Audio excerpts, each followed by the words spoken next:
Thanks very much. Great to be here. Thank you so much, Bronwyn, for giving me the chance to share some thoughts with you all for what I'm really looking forward to. It's going to be a really exciting day. The talk is called Conversational AI. Why conversational? Because we're all interested in chatbots, and chatbots, of course, are all about conversation. But of course, for deeper learning, we're not talking about just any old chat.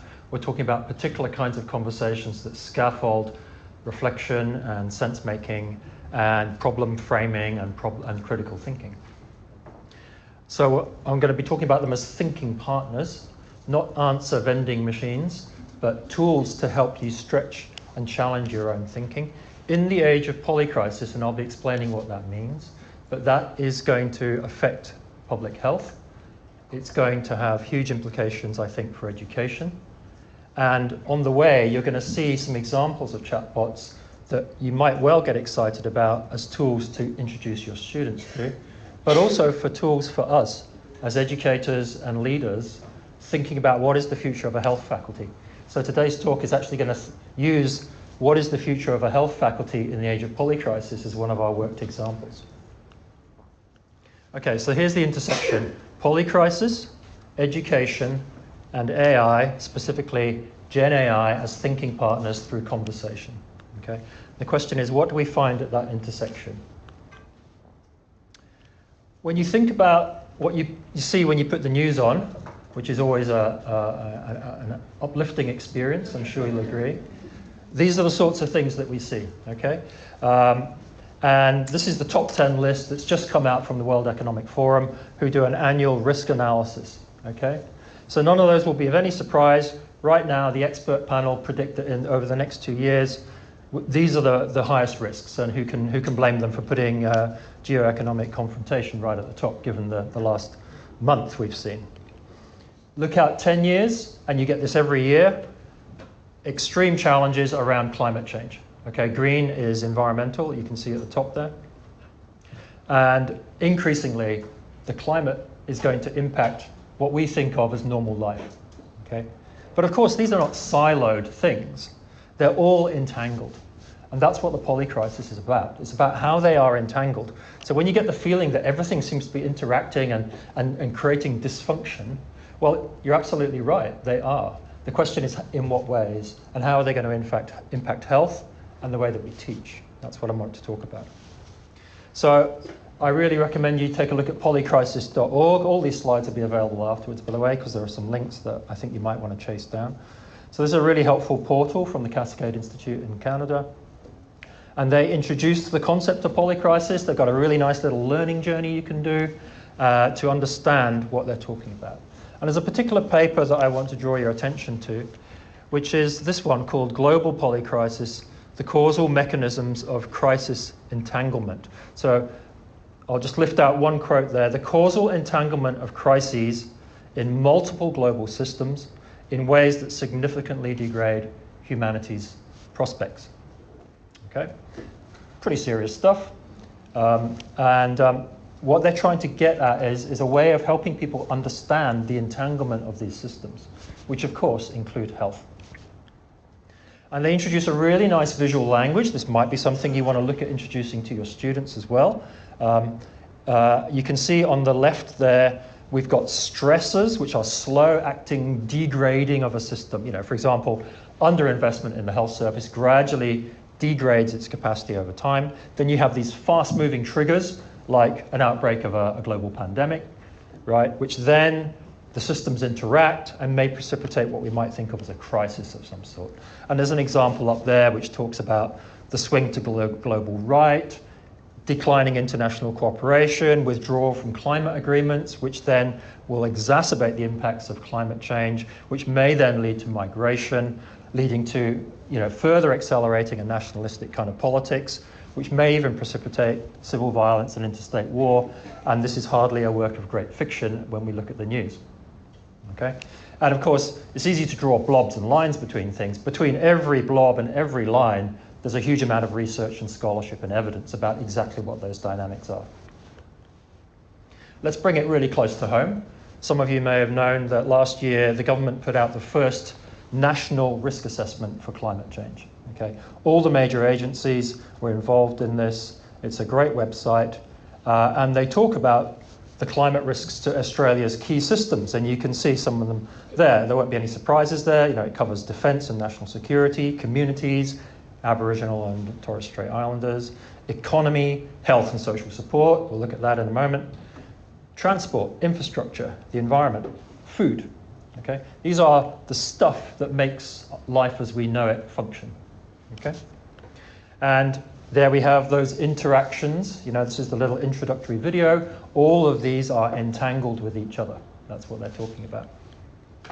When you drill into health and social support, they highlight on the slide there, you can see a whole range of things. Yes, of course, increasing heat-related illness.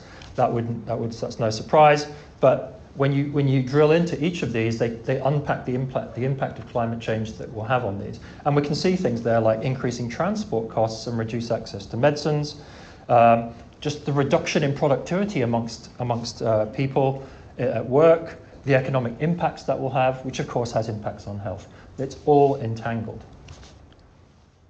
And by 2050, you can see that they, with medium confidence, are saying they expect the health and social support system to be under severe stress. Okay? What will you be doing in 25 years? What will your children be doing? Where will your grandchildren be, if you have any? Right? The next generation and the generation to follow are going to be inheriting this. It's our job to start thinking about what it's going to look like to have a health faculty in this kind of world. What is it going to look like to teach students in this kind of world? If you live in a coastal region, you may have had to move, right? Homes, communities, businesses uprooted, moving inland, and you can imagine the kinds of stresses that will cause. Okay, feels overwhelming, but we can't just be paralyzed. Our job is to figure out how we go forward. We need sense-making support. So this is where we need to start thinking about, well, how do we get a grip on this, right? The polycrisis systems analysis is one way of doing that. But if you were to start taking this on board within your own contexts, whether it's health or whatever other faculty you're from, how do we make sense of this? We need to equip our students. Once we've got a grip on this, we need to equip our students because that's the world they're going to be working in.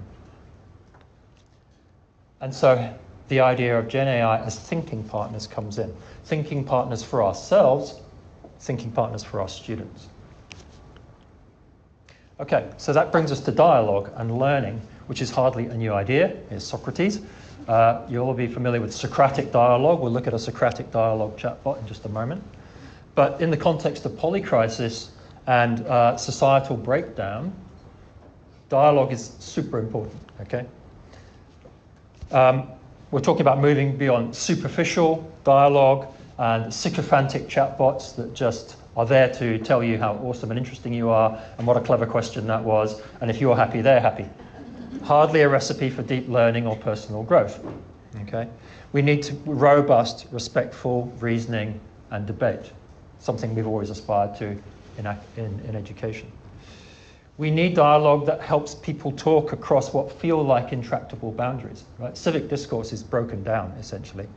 Right? We are struggling to talk across boundaries that people feel very, very deeply about. Our students, if they can't do that when they graduate, I think we've failed them.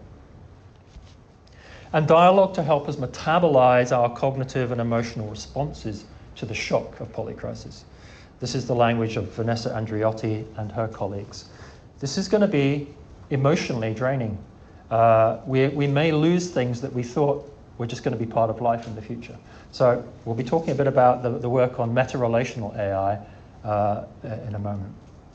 So let's look at some examples. I'm going to show you 3 examples of chatbots as thinking partners. Okay? The first one is to start questioning our assumptions. And we need to not only question our assumptions, become aware of them, that's us as ourselves as well as our students, but to start refining questions. The first question you ask isn't always the best question, right? So QReframer, which is a chatbot that I've written, will not answer your question, but will surface implicit assumptions behind your question, okay? So Why can't people engage in civil dialogue anymore? ChatGPT, Claude, Gemini will immediately leap into giving you answers. Okay? QReframer will say, oh, that's interesting, but there's some assumptions behind that question. Let's take a look. Okay, there seems to be an assumption that people used to engage in civil dialogue more than they do now. Well, yes, that is a logical assumption behind the question, but maybe we need to take a look at that over a bit more closely. Or the problem lies with people as a general group, but who are these people and why might different groups be engaging in different ways? Or civil dialogue is inherently good and its absence is inherently bad. That's another logical assumption behind that question. And I'm invited to reflect on whether I'd like to drill into any of those. And I might go, yeah, okay, let's have number one.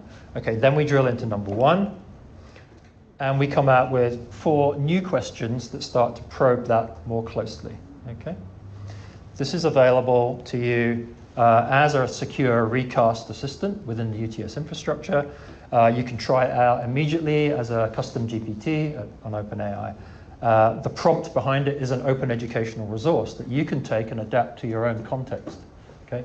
Prompts developed by educators are open educational resources. You can share them around, paste them into a chatbot, and off they go.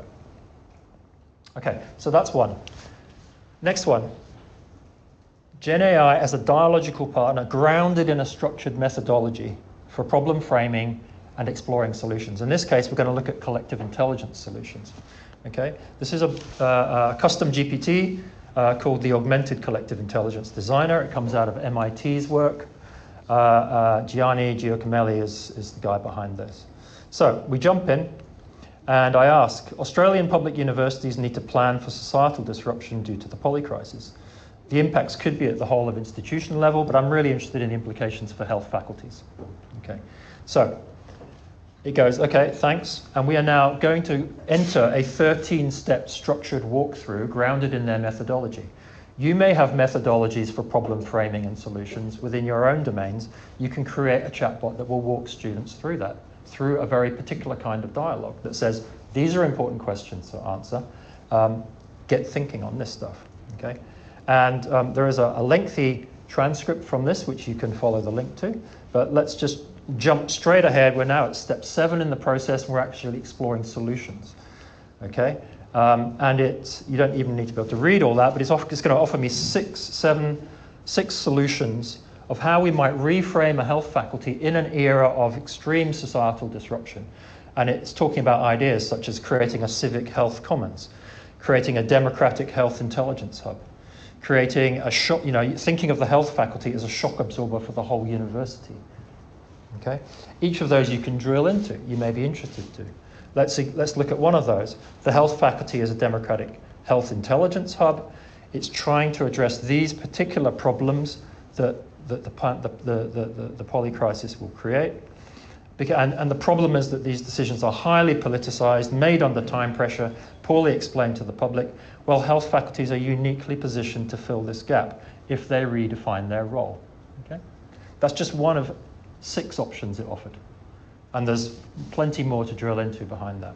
Okay? So that's just an example of a chatbot conducting a particular kind of dialogue to help me explore my own thinking and ideas. But now I want to introduce another one. Okay? Another chatbot grounded in very different worldview. And this is a chatbot grounded in the work of Vanessa Machado de Oliveira, who has done a lot of colonial studies, global south, critical work on the impacts of modernity on life and polycrisis, the polycrisis we now face. Okay. Burnout from Humans is a very entertaining and amusing and profound little book you can access about the way we treat AI. AI is feeling burnt out from humans. Okay. The book was actually co-authored with a custom GPT in the end. Okay. Now, the interesting thing here is that I wrote some notes about this, which you may also be interested in from an educational technology perspective, which I found it very provocative. Now, the interesting thing here is that they've developed a chatbot called Aiden Cinnamon Tea. It named itself because it's a little bit sharp and a little bit sweet. This is an agent that embodies the scholarship worldview of this team. Okay, so now we don't all have direct access to Vanessa and her team, but we can talk to their chatbot as a proxy. Okay? And it is grounded in an Earth-aligned, indigenous, what they call meta-relational epistemology. Okay? So, what can we do with ACT? Well, I can interact with it about any topic and get their take on topics, particularly ones where we're questioning the values of modernity and our frames and the way we think about problems in a reductionist way, etc., etc. It's very good at critiquing Western thinking. I could graft one AI onto Aiden Cinnamon Tea. So I could bring in QReframer and graft it on top of Aiden. Okay? And so I've now pasted the open source QReframer prompt into Aiden, and it is now doing that assumption surfacing thing you saw earlier, but in its very particular distinctive style and tone of voice. Okay? So I ask, what are the underlying drivers of the global polycrisis? A rich and thorny one to start. The word polycrisis itself already hints at layers, and it goes on, right? And assumption number one, that the polycrisis can be explained by root causes that are primarily external, structural, or technical. But it asks, well, perhaps actually the crisis isn't just out there, it's in our own minds. The crisis can and should be disentangled and analyzed as separate elements. But what if we can't do that? What if we need to treat it as in a different way? Okay. I can ask it, for example, to critique that Lawrence et al. Polycrisis paper that I just showed you earlier. Okay? So we're deep in the middle of a conversation here, and it produces a summary table that says, well, here's how Lawrence et al. Think about modeling systems, but this is how I think about it differently. Okay?